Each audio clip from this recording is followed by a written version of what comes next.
before it's too late. But who's listening? Ladies and gentlemen, we will be beginning our next session in a couple of minutes. Request you all to please take your seats. Thank you.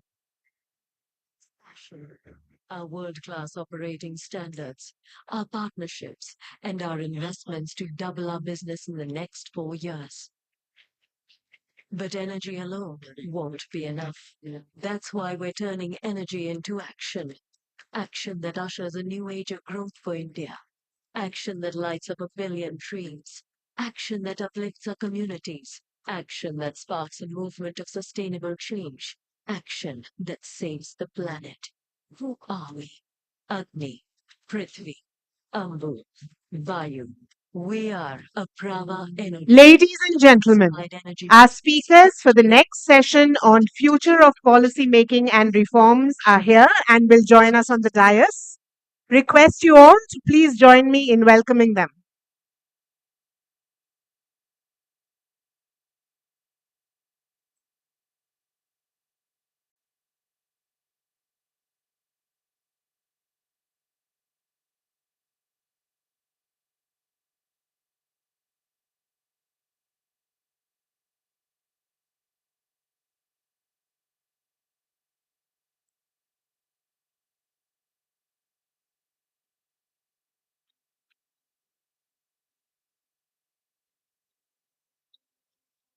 Please join me in welcoming Mr. BVR Subramaniam, Chief Executive Officer, Niti Aayog, Government of India.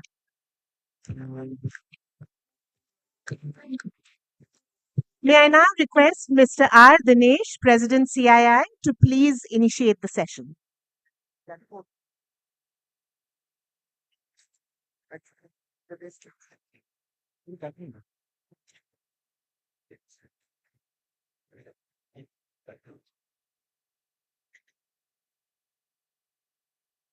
Mr. BVR Subramanian, Chief Executive Officer, Niti Aayog, past presidents of CII, Chandrajit, Excellencies, members of the media, colleagues on the dais, distinguished guests, ladies and gentlemen.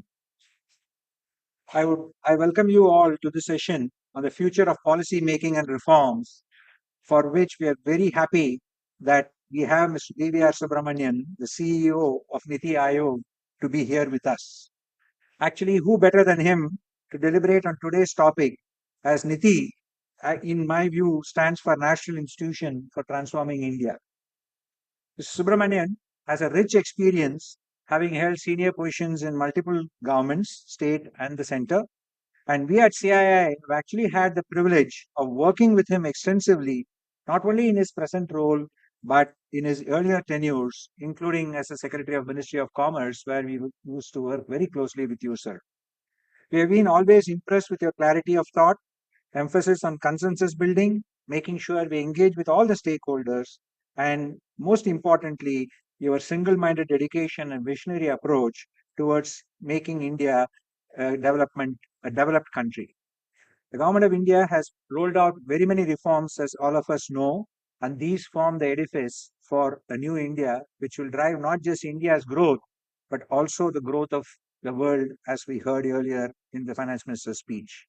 This has obviously helped in making sure not just the industry, but it has helped in making inclusive growth possible, whether it be in financial and digital access as well as in macroeconomic stability. Of course, the states are now started to play a vital role in attractive investments.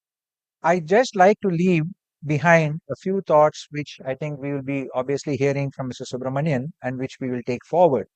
First is on how we are looking at the next generation reforms, whether it be land, labor, power, agriculture, health, education, water, and fiscal sustainability. These lie in the state and also with the center, and we need to have a consensus building to take them forward. We will need to create an institutional platform, and obviously, Niti Aayog can play a catalyzing role in creating this institutional platform. Second, from the investment perspective, whether it be inward or outward investments, we still have a number of touch points which are being looked at.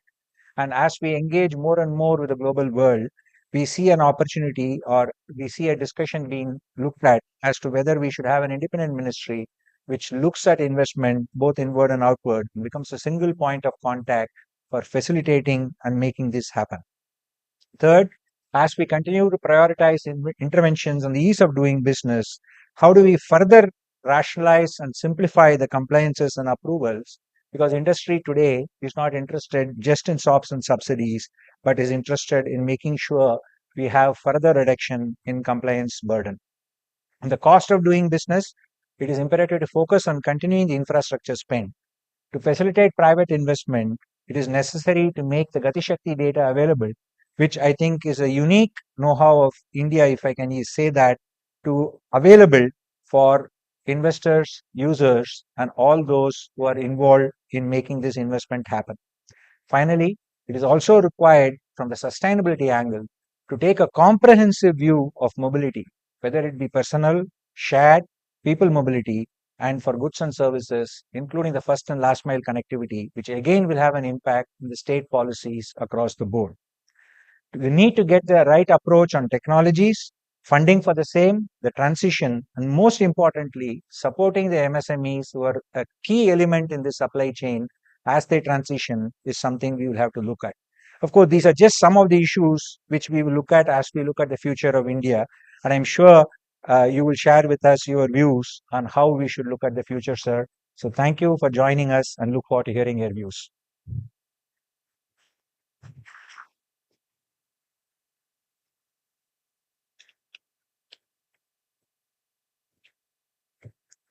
Mr. Dinesh, Chandrajit, distinguished guests on the dais and in the auditorium. I'm extremely delighted to be here at the Annual Business Summit of CII.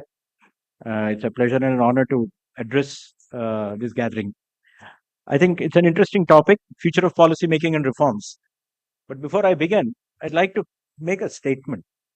India is at a cusp in its growth trajectory. Why is it so? Why is it at a cusp? And I think that's something important to understand. I think as a nation, for 75 years, we have spent all our time, both in government and in business and across the entire country, tackling the challenges of basic survival and existence. We have basically spent the last 7-8 decades in addressing issues of what we say in Hindi, roti, kapda, makan. Providing people with shelter, food, housing, basic connectivity, drinking water, electricity, etc. The good thing is, the problems of the last century have been largely tackled, resolved. We are at a point where we can say that either we have already provided universal access to a large number of basic services, which is essential for a dignified life, or about to achieve universality in a year or two. So by end of 24 or even end of 25, we will be able to say that the problems of the last century, which were the primary preoccupation of governments, have actually been resolved. What does that mean? Does that mean that's the end? That's not the end. We've actually put aside a set of problems which are your primary concern, but then taking on the next set of challenges, which actually is about taking India from its current stage of growth to the next level, to the next pedestal. That's an important turning point. Countries around the world have had these turning points. And if you actually catch the tide, it can lead to a very, very fast, accelerated rate of growth. I think India is at that cusp. If we actually catch the moment, we can be a nation which can transform itself, its people, and its position in the world over the next 20, 25 years. And I think that's the important point. And we are there right now. We are standing. It's on us to actually make history or not take advantage of the opportunity being provided by history. I think that's the important point. What does it mean? Other countries have done it. We have seen Korea do it, we have seen Singapore do it, we have seen Taiwan do it, we have seen war-ravaged Japan and Germany do it at some point in their histories. So, having resolved all these issues, what is it that makes this a cusp and a favorable moment for me? Actually, there is a confluence. There's a confluence of a large number of favorable circumstances that are actually working in India's favor at this point in time. And that's something actually we often miss out because we are stuck with day-to-day problems, day-to-day issues. I mean, firstly, while we have tackled all these problems, we are not a one-trick pony. We have a diversified economy. Over the last 70 years, we have developed an economy which has a large base, which has a presence in every sector and subsector that you can think of. Now, that's a massive strength which this nation has. The second one, which is oft quoted, which is our demography. We have a very youthful population. Our median age is about 29. Our neighbors' median age is about 39. US is about 38. And 20, 25 years down the line, we will still be younger than what many other countries are today. In the next 5, 7 years, 20% of the world's workforce is going to be from India and another 20% from Africa. This is going to be the engine of manpower which will drive the world's growth in the next decade or two. That's something for us to actually capitalize on. And I think that's the most significant thing which I'll come to when I talk about reform. The other thing is, fortunately or unfortunately, good for us at least, geopolitics seem to be favoring India. We are a very large economy. We become the fifth largest economy. And because of geopolitical developments around the world, India is seen as a friend, as a favored nation, as a destination for investment, for trade, and as a reliable source of goods and services. And I think it's again for us to actually capitalize on it. We're the fifth largest economy today. It's a matter of year or two. But somebody said, I think, that by end of this year or middle of next year, we'll probably be the fourth largest. In about 3 years' time, we will certainly be the third largest economy. That gives us size. It also makes us an interesting partner for other nations around the world. I think that's something. At the same time, there are a large number of technological disruptions which are working in our favor. Artificial intelligence is one. I'll come to AI as a threat later, but AI is also an opportunity. When you have new technologies that come up, that creates a disruption which creates opportunities for new players to enter and grow. I mean, who knew Tesla would be a great automobile company 5 years ago or 7 years ago? It's more valued than the next 5 automobile companies put together. It's actually among the top 5, 6 most valuable companies.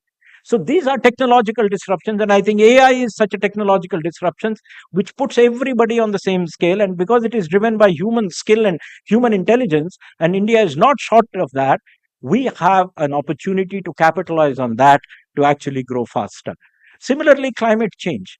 Thanks to climate change, there are new technologies that have to be designed, new methodologies that have to be done. There are new ways of working that have to be brought into place. Again, it's an opportunity. Green technologies didn't exist in the same number earlier, and they will be there in much larger number in future. And India has an opportunity. So technological disruption is again a confluence which is working in our favor. But that is also balanced by the technological capabilities we have demonstrated. I mean, we are not a pygmy when it comes to technology. We have demonstrated it when it comes to Aadhaar, when it comes to UPI, when we land our Chandrayaan on the south pole of the moon. I mean, these are areas where India has shown that we have the technological capability to take advantage of the technological disruption that is taking place around the world.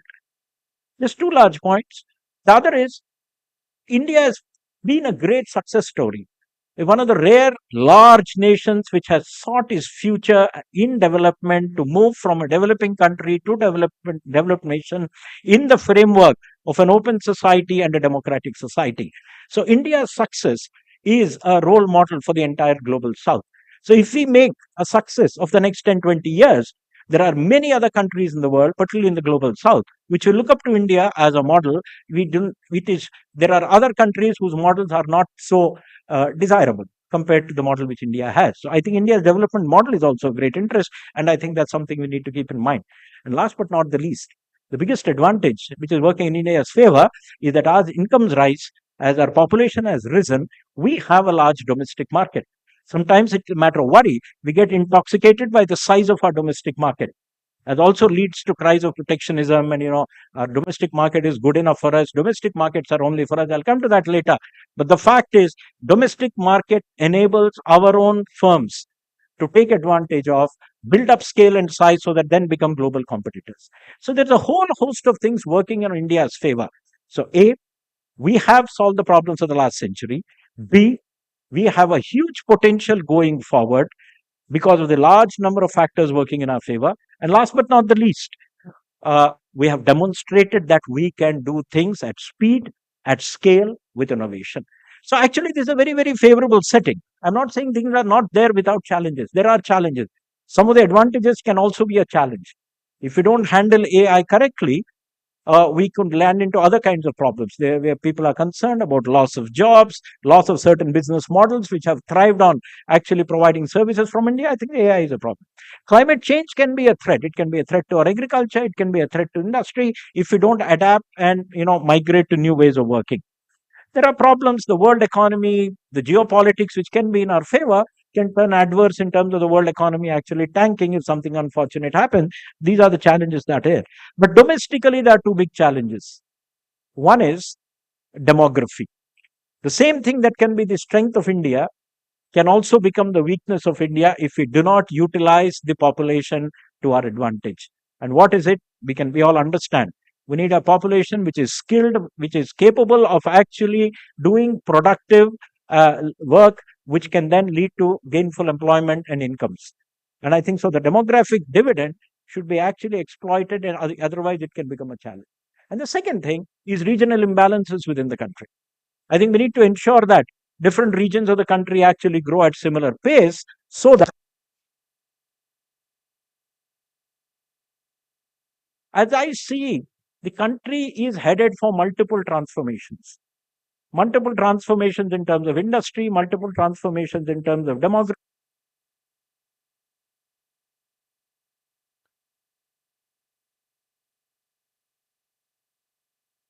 CII has been thinking through, it's been working with other parts of government, and I think in due course you will see a lot of that. But what are some key points which I'd like to highlight before we go on? And I can see that all the other sessions of this 2-day event address a lot of these issues in greater depth. But I like to highlight why they are important. Firstly, if demography is our advantage, if our population is our advantage, I think the primary and the most fundamental reform that is needed is in education and skilling. Without that, the rest of it is a complete flop story. And I think that's very, very important. You can do all kinds of other reforms, all kinds of other policies. You will not have people capable of filling opportunities that the economy creates, which means we have to not just invest more money in skilling and education, but we have to invest it in new ways, in ways in which actually the skills are actually useful to people who need them as employees. Education which actually leads to fruitful employment, not just a certificate which is quite useless. And I think that has to be a primary concern in the next 4 or 5 years. And it actually goes down even further. Education and skilling, we think, begins at the age of 15 or 16. No, it begins at the age 0, from the time a child is born. We need to actually start investing. Cognitive development of a child begins at age 0. For the first 7-8 months, 90% of the brain develops. If that time you do not invest in the cognitive development of a child the first 3 years, that child's potential is off by about 50%. And 90% of the workforce which is going to be working in 2047 is already born. They're all around us. So the investment is not sometime in the future, it is yesterday. We need to get going on that right now. Otherwise, every year we lose, we have one cohort which will not be able to take advantage of the opportunities the country will throw up. So I think that's primary. Which means what? We need to have an idea of what the skilling profile is in future that industry needs. We need to see that those skills are generated in the system. We need greater partnership, government and the industry and the private sector, to see that those skills are mapped on and then training is provided. Maybe government should just hand over skilling institutions to the private industry and actually ask them to run it. Government pays the money, industry runs this stuff. Maybe it will be a better job. I mean, there are multiple ways of actually doing this, but I think education and skilling is primary.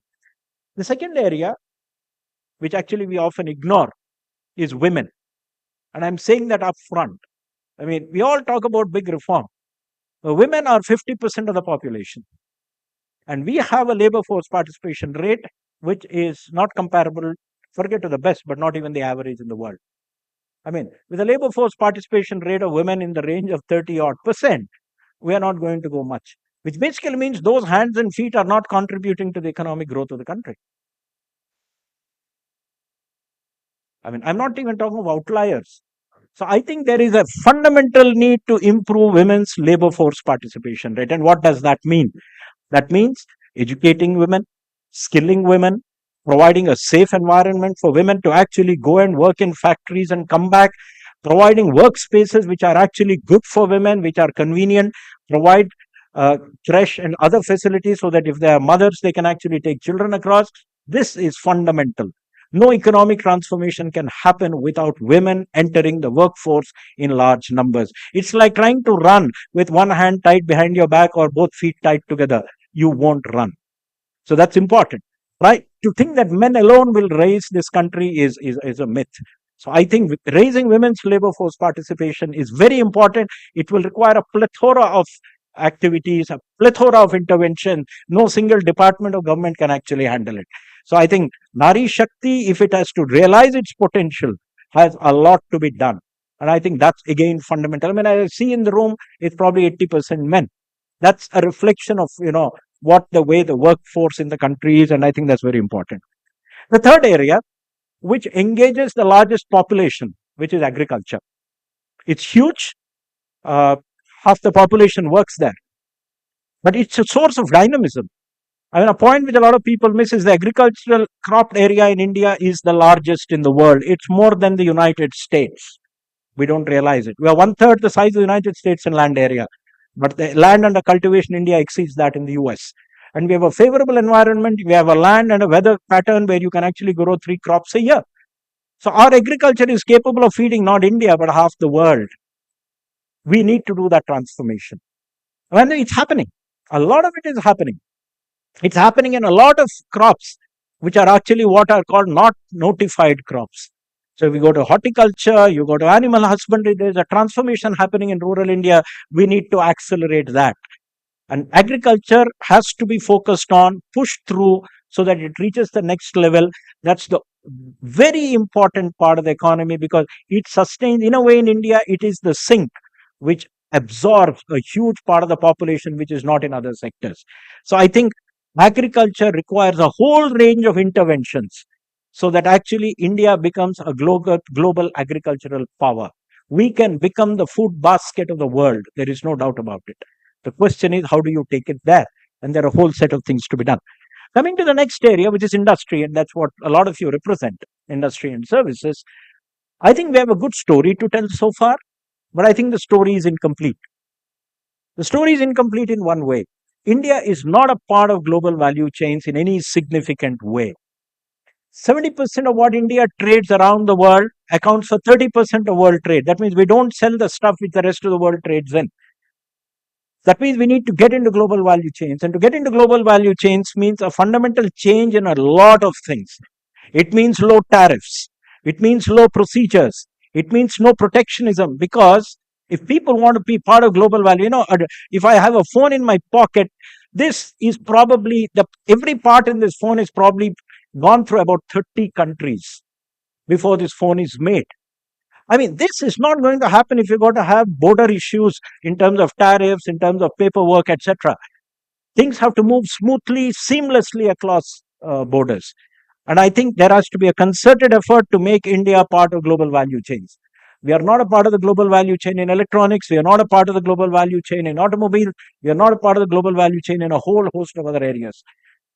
We look back and we get very happy about our performance, but if you look left and right, you see our performance can be much better. That's it. We think auto components is great story in India. We account for 2% of the global trade in auto components. 2%. That just tells you, let's not be proud. There is a lot to do. You probably won an Asian Games medal. Winning an Olympic medal requires a lot. And I think a lot needs to be done by the government on the GVCs. I think a lot of things are being thought through. How do you, make life easier for GVCs to function, for industry to set up factories in India, to trade, to move stuff in and out. And I think that's there.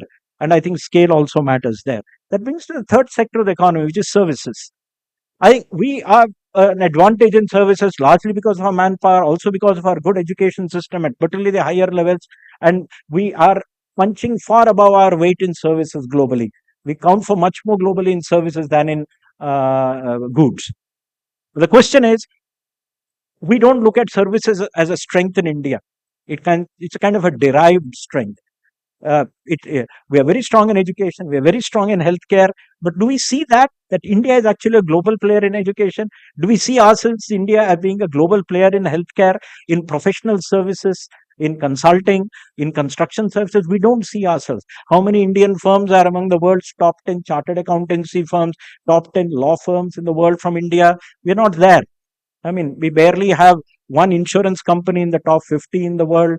We have, uh, two banks in the top 100 in the world. I think we need to do more, which means not only loosening regulations, allowing outsiders to come into the country so that we actually benchmark ourselves against the best and go out and open markets for ourselves outside.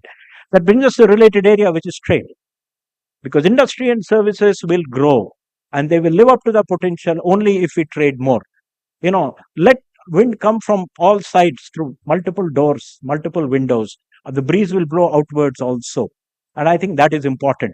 I think we should be very, very confident about our capabilities, about India actually being able to be competitive with the rest of the world. I'm sure many, many firms have proved that.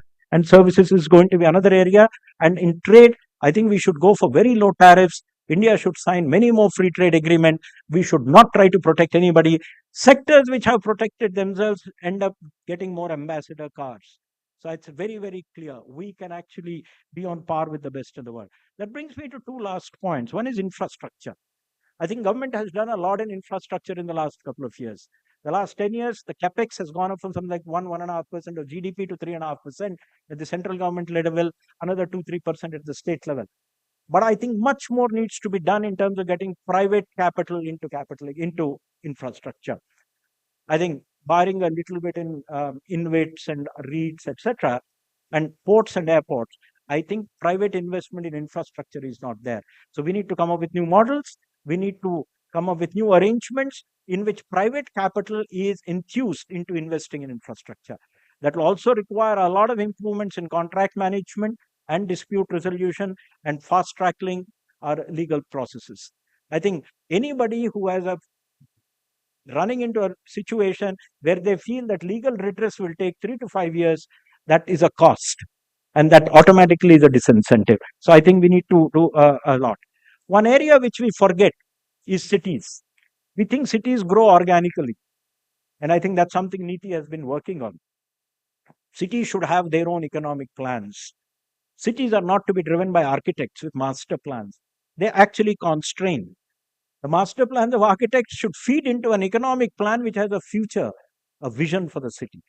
London has a vision, New York has a vision, Dubai has a vision, Seoul has a vision, Tokyo has one.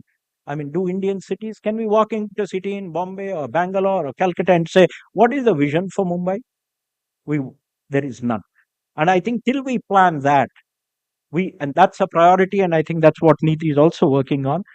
On the green transition, which is a challenge, I am not too worried because I think we will all adjust. The money will come in. Maybe we need to set up a green bank or set up some mechanism for better financing of this.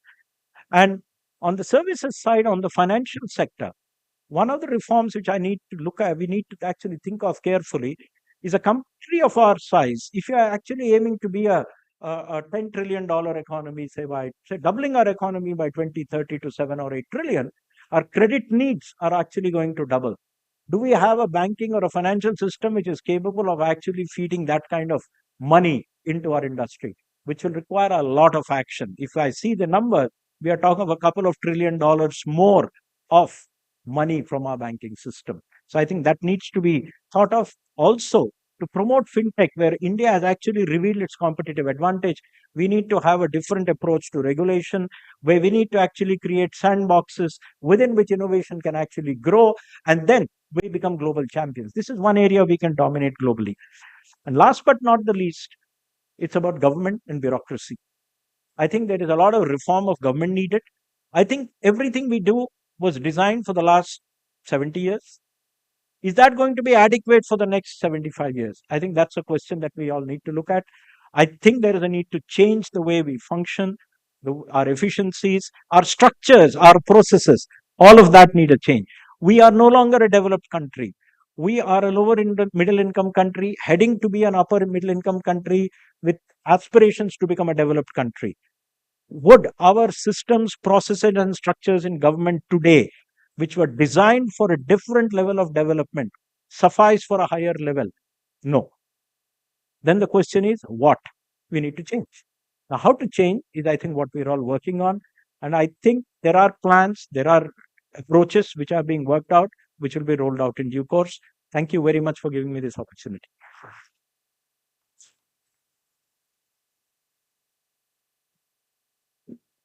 Thank you. Thank you very much, Mr.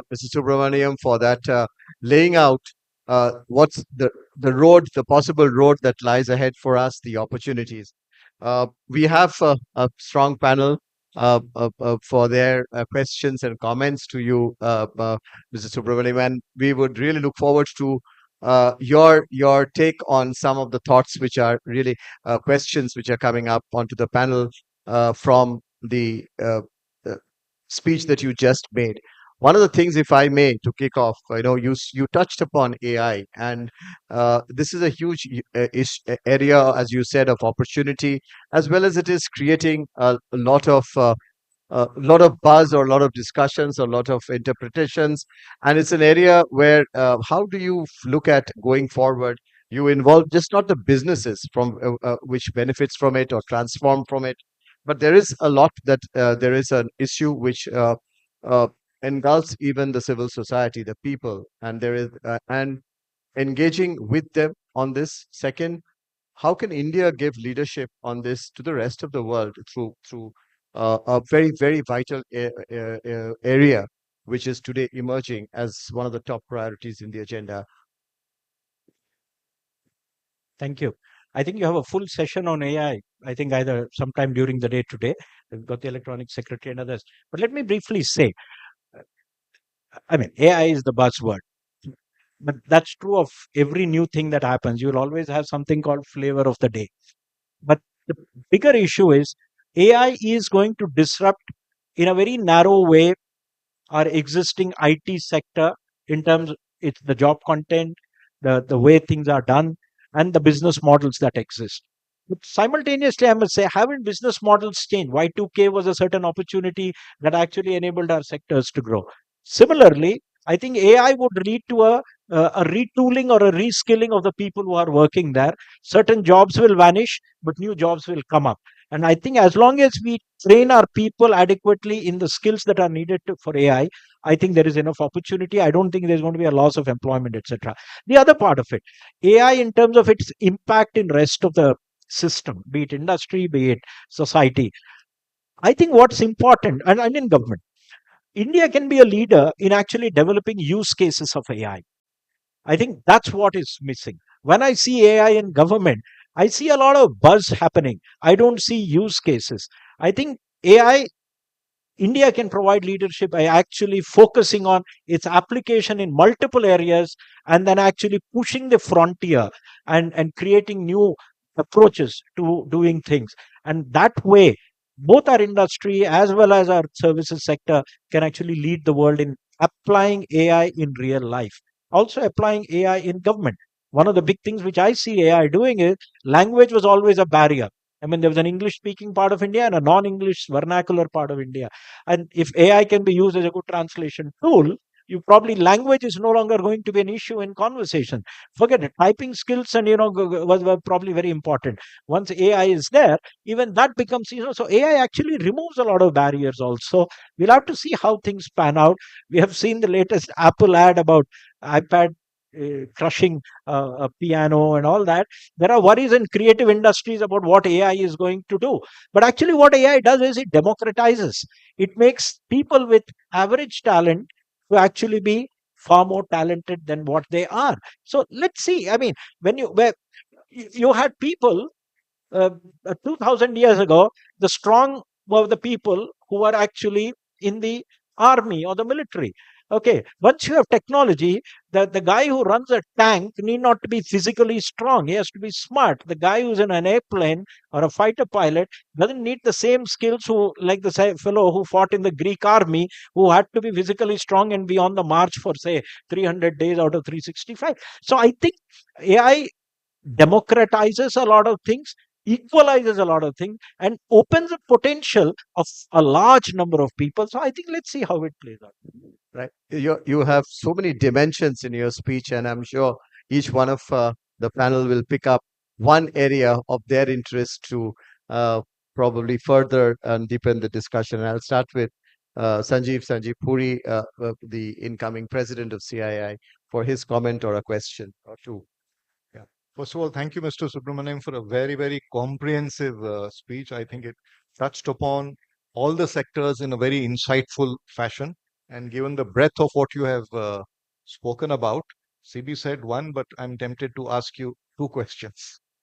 So the first one, relates to you very rightly articulated the opportunities that the new technology sectors offer and how those sectors can also be used to strengthen competitiveness in existing sectors, and also the demographic advantage that India has and the importance of human capital development through healthcare education. Now, my question is really what role and how can we transform these sectors by leveraging these technologies that are emerging or technologies that have emerged in recent past? What kind of policy interventions, what role can industry play beyond what we are doing today to transform these very, very critical sectors, which you very rightly said that unless we transform this sector, the real benefit of the demographic dividend is not going to be realized. The second question I had was in the context of global trade. There are a fair bit of, what I might call so-called non-tariff barriers that are emerging. All the environment and even the social related parameters that are getting into trade. We have CBAM, which is in a way asking emerging economies to pay for the transition of a developed economy, and emerging economies have not really contributed to that. There are things like the Inflation Reduction Act in the US that looks at, throws the balance away as far as competitiveness of sectors is concerned. There is a Deforestation Act. So many of these things are emerging. So what would be your view as to what should be India's response? How should we prepare for it? What should industry be doing to deal with it? On the first one, I mean, take technology and uh, take technology in agriculture, one of the three sectors I spoke about. I mean, the potential for using technology to transform agriculture is immense in multiple ways. And I'm not talking of technology in terms of seeds and new varieties of seeds. That's the traditional way. But with the development of satellites, GPS, weather forecasting, now soil testing being done on a massive scale, availability of weather information, and the agri stack that is being developed currently, and bits and pieces of are there, we can actually guide farmers very precisely about if the crop they're growing is X, what is the intervention they need to do, when do they need to water their plants, what are the kind of pesticides or fertilizers, when do they need to apply them, when should they harvest, they get market prices with immediately. We can have very targeted actually advisories which work with farmers, and leads to both increase in productivity, reduction in consumption of water, and also better incomes in terms of the sale that they get for their output. This is just one example. This can be replicated ad nauseum across sectors. I mean, in industry, you've seen how old Japanese things like JIT, just in time, and all have improved. There are new ways actually in which manufacturing. I mean, the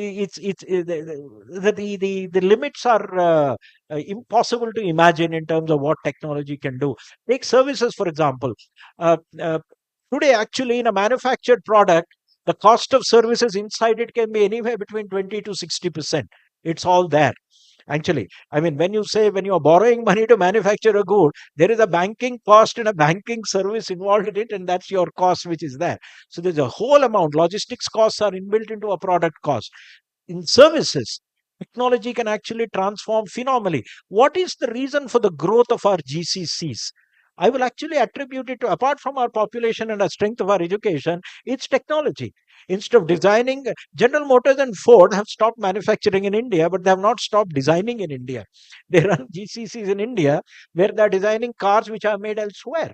And that's because It's difficult for Indians to go to the US getting with a H-1B visa, employ them in India, and get the design over to the other side. And it's a very successful model in what, about 1,200 or 1,600 GCCs, employing a couple of million people are there. We see that as a huge growth potential. So this has been enabled only by technology. Coming to the second question on non-tariff barriers, I actually don't see these are barriers. These are the realities of life. If you want to sell something somewhere, you have to meet the standards that exist in that country. Okay. If you were to sell something in India which is banned in India, would you call it banned, non-tariff barrier, or a local requirement? I would put it simply: if you want to sell a product in a particular location, you have to meet the standards of that place. I don't think these barriers are put up cut off trade, because they apply equally to local as well as foreign, which means it's a local standard. So if there is a CBAM in Europe, the CBAM applies to the local as well as the foreign. They have to meet those standards themselves. And just because people from abroad don't face the local taxes, the neutralization happens through CBAM. It's like you have a customs duty and you also have a separate tariff, CVD, for countervailing for your GST or whatever is there, old fashioned excise. So I think it's time to realize that NTBs are not barriers. Labor, environment, and other issues are a part of life. They're a part of society. And if a society actually imposes conditions there, industry has to adjust. That's the only way to be competitive. To think that we will be able to change that is futile. The more important thing is, you're a large economy, you are growing, you have capabilities. First thing is, domestic standards in India should be on par with the best in the world, be it manufacturing, be it medicines, be it anywhere. Let Indian standards be on par with global. Step two, you should be setting the global standards. Then you become the leader, and then the rest of the world follows. I don't see why we can't do that. It can be done jolly well. We come up to what, BS6 or whatever in automobiles. I'm sure, let the BS8, BS10 happen from India. Let EV standards be set in India. The world will follow given the size of your economy. There's no doubt about it. Thank you. Thank you. That's a great message. That's a very strong message. And indeed, setting the bar. We have been talking about many reforms which have been done, many reforms which are pending, and of course, a huge area of education. I'll request Rakesh to come in on that, Mr. Rakesh Mittal and Mr. Raghupati Singhania thereafter with their comment and question. Thank you, so Subramaniam. One comment and a question. You laid a lot of emphasis on education and skills. The problem which I see is continue to persist is the quality of education and lack of industry academia connect. And to my mind, if this is not pushed through as a policy measure, as a focused in a mission mode, we will continue to lag behind on having world's top universities and so on and so forth. The matter of fact is, if I see today, the um, the faculty is happy teaching what they were teaching 30 years ago.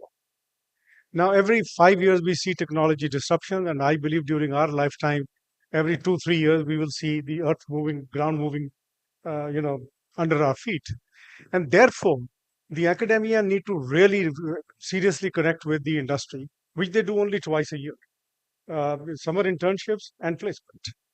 There's nothing to talking about what we require, what our needs are. So the curriculum review is extremely important. Research is the other part, where I believe it could be industry, academia, and government, public.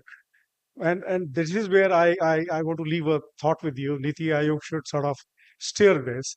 If the government can act as a catalyst and give a matching grant from to what private sector is giving, academia gets double the amount on research, but in a very transparent manner, being shared every rupee being spent and the outcomes of those projects.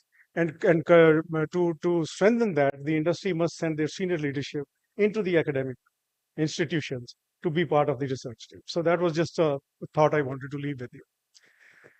India is growing at 7%, amongst the largest growing economy, a robust growth which we are going to continue to see for the next decade. Very soon, 2 years, we'll be probably the third largest economy and beyond.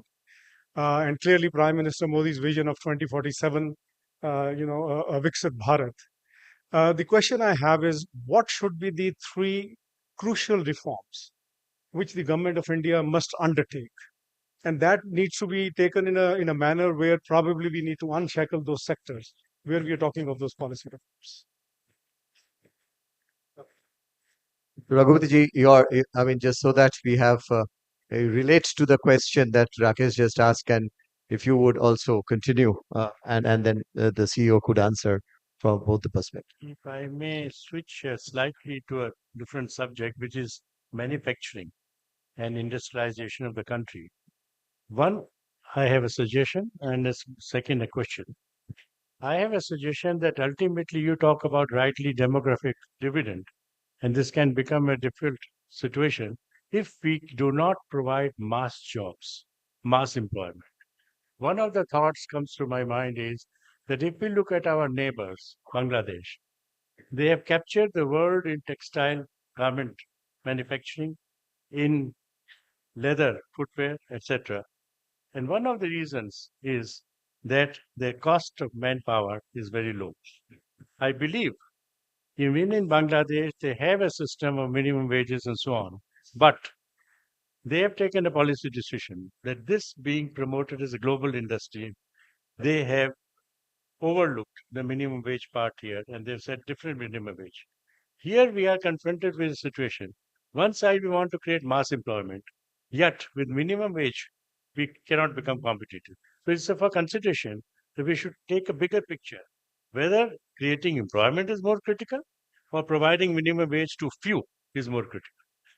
Now my question, of course, is on the similar note, how truly can we usher in industrialization in the country? How truly can we usher in industrial revolution in the country?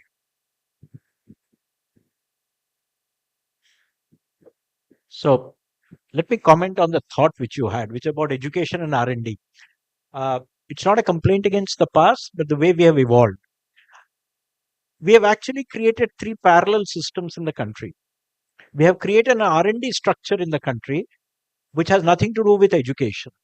So we have the entire CSIR system, IARI system, and all that, which are great ivory towers of research, but have nothing to do with teaching. We have created a huge university system in India, which has nothing to do with research. And of course, neither of the two have anything to do with industry except for placements and internships. Where else do you see this process? I mean, I, as a student of science, very early on, you would read, the Feynman lectures, Berkeley's books from Stanford, the best research. Lawrence Livermore labs are actually in a university. The best research in good quality universities is actually the leading research that's there in rest of the world in advanced countries. I think we are miss that. Some pockets are there. Our IITs are a good idea where actually they do teaching, they do research, they also interact with industry. I think the lab which IIT Chennai has set up is a good example of that. But there are so few considering the size of our economy. I mean, if you ask three big reforms, one thing is, can we say that every CSIR lab in India will also run a college where the chaps who are doing research will also teach? None of our researchers teach, and none of our teachers do research. And I think this time has come to merge the two.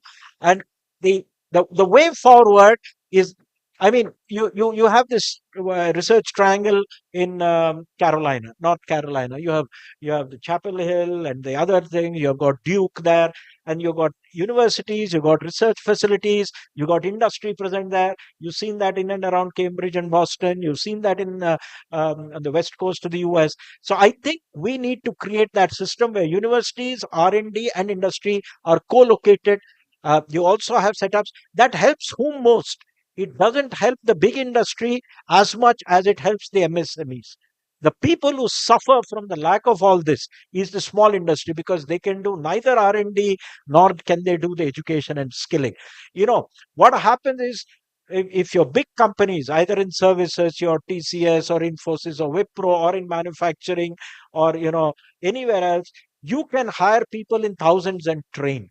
It's the people who actually recruit people in single digits who can't train and skill. They're the ones who are actually stuck, both for technology, etc. It's time to actually develop research parks across the country. That should actually be a priority. You asked about three crucial reforms. I'm not going to answer that question because Niti is currently working on a whole host of reforms to be rolled out in the near future. But if you ask three areas, I would like to put that, I think one is the financial sector. I think we need much bigger banks. We need much more global players. And I think we need a financial sector which has the muscle to service Indian firms, not just in India, but across the world. And I think that's important. We need our own JP Morgans and we need our own Citibanks around the world. And I think that requires a very, very forward looking thinking. Our regulators will have to look at. That's one. The second is, again, I'll repeat what I said, which is the external sector, which is trade. I think if there is one reform which is going to, what unleashed our industrial transformation in India? It was 91 and the 94 WTO accession. I think these two fundamentally trained 90% of the companies that exist today are today here in their size because of what happened then. You actually grew because of competition, because of delicensing, etc. There is nothing much more to be done domestically in a big way. How much more FDI liberalization is left to be done? Very little, actually. What is needed is actually throw open the doors at the boundaries. I'll tell you, there will be some who will vanish. There is no doubt about that. But that's the law of capitalism. Some will vanish, but there'll be many more who will emerge. And in totality, the pie is going to be much larger. And I think we need to accept that reality. And the third area, if you ask for reform, as I said in the beginning, it's the education system. The education and skilling system, the answers are very difficult. But till we tackle the difficult problem, the others won't happen. On the jobs front, you're right. I think we have done all right, but we have not done enough on labor intensive sectors. Why did we get colonized? We got colonized because of textiles. East India Company came here to trade in textiles and spices. We were the global force in textiles. You go back to ancient Rome and, you were trading textiles. Why are we not there today? India is the only country which is actually present in the entire textile value chain from cotton all the way up to the finished product garment. But we don't dominate any of these segments. And I think that's something to think through. There was an idea, which was SEZs at some point. We actually, SEZs technically are defined as foreign territory for tax purposes. So they were actually set up as enclaves which will have single window clearance and no local regulations or taxes to apply. But unfortunately, they became a tax play. That is what happened. Single buildings became SCZs. That's not the way. I think we need to recast that whole system. I think there are reforms. A draft bill was prepared 2 years ago. It's in the pipeline. If you do that, I think every industrial estate in India should become an enclave, which then gets the benefit of far less regulation, far less control. If you want to sell domestic, a lot of things will apply. If you want to sell outside, you are actually free. Bangladesh succeeded not because Bangladesh as a nation improved.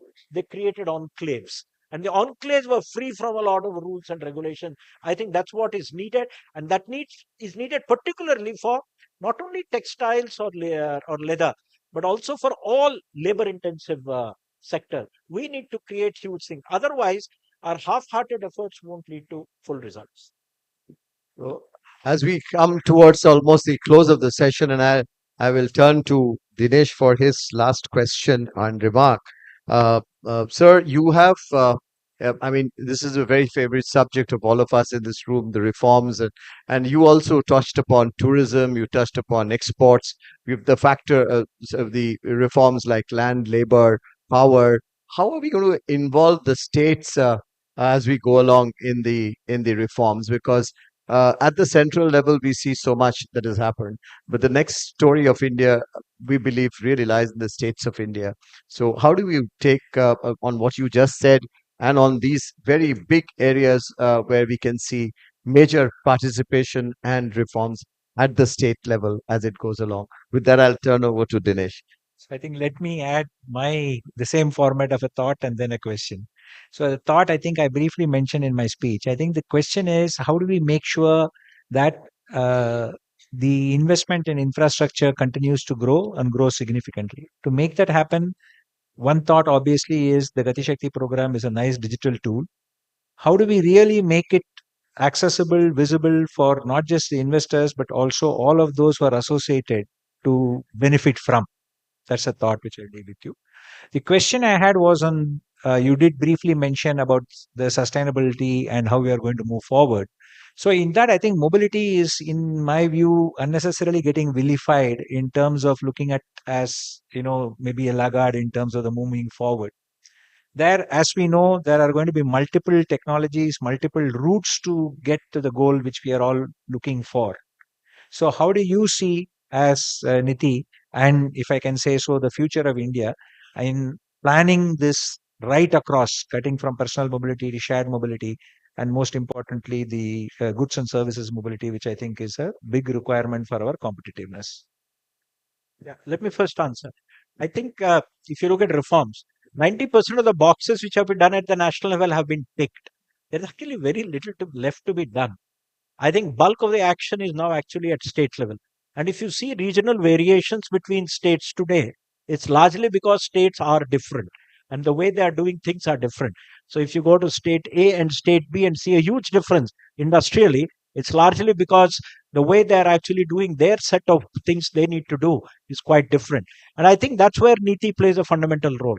I mean, my governing council is the prime minister and all the chief ministers. So Niti is actually a wonderful platform. And I think that's the big tilt that we have brought to Niti. We're actually calling it Niti for states. Pushing agenda in the states is our primary goal. So if you have to do agricultural transformation, we work with big states to transform them agriculturally. In a way, you can call it, we are playing the role of an internal consultancy organization. Push states in the direction. If we have to transform cities, cities don't sit at the national level, they sit in states. So work with states to get economic plans made for cities. So I think Niti is wonderfully positioned as an organization with a reach into the states across the country to do that. And I think that's the map which has been laid out. And I think that's the way it will be. If there are going to be differentials in performance across the country in future because of education, health, availability of land and other inputs to industry and manufacturing, is largely because of the differences between states. And I think our job is to play as the equalizer and see that the laggards also catch up. Uh, Coming to your point on logistics, I think the government has shown its determination by investing a lot on railways, roads in the last couple of years. I mean, 5 lakh crores of the budget actually went just for roads and railways. That's huge in terms of they've actually doubled the share of capex in the government expenditure, and that's a huge rebalancing in terms if you look at the absolute numbers. The gap that is there, and that's something which is a matter of concern, is it's all government money that's been going in. I think we need to incentivize far more private money to come in, which basically what private money doesn't come in for free. End of the day, you look for a rate of return and the bottom line, and a contract which is solid enough to be enforceable. I think these are all issues which need to be done. I think we need to come up with new model concession agreements, new ways of working with the private sector, so that private sector capital is incentivized in coming into infrastructure and logistics in a big way. And they are sure that, you see, the business risk is always there on the private side, which nobody can actually remove. But, other risks like construction risk and political risks and, risks because of sudden changes in policies, I think that's something businesses can't take. And I think that certainty government has to bring in through the contract system, which are enforceable and quick. And I think these are very, very high on the agenda of the government, and I think will be done in the near future. Thank you.